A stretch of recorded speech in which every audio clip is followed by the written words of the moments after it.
Steve, 3 months ago, online gambling launched here in Connecticut. Now representatives from tribal nations and gambling vendors are called to address the General Assembly's Public Safety and Security Committee today. They say business is good, but problem gambling advocates are calling for more safeguards. News 12 Connecticut's Sean McCabe with more. Starting a business is hard, and starting a highly regulated business in such a tight time frame is even harder.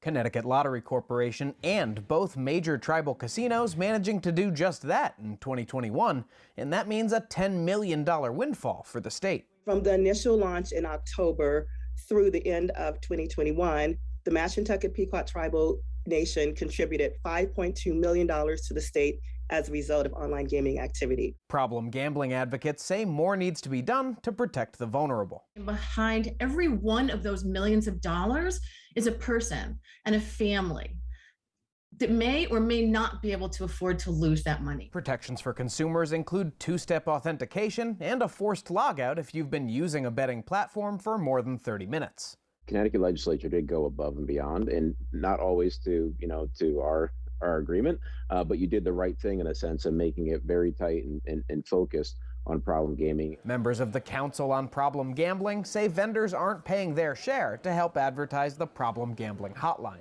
They were going to continue to support the council at the same level as they were doing and give an additional $500,000 towards problem gambling.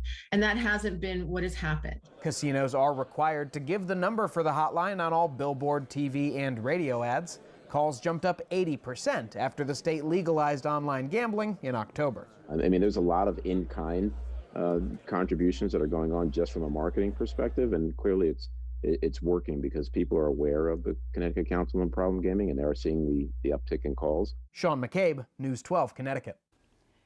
If you or someone you love has a problem with gambling, officials urge you to call the Problem Gambling Hotline or visit the Connecticut Council on Problem Gambling online. We have a link at news12.com.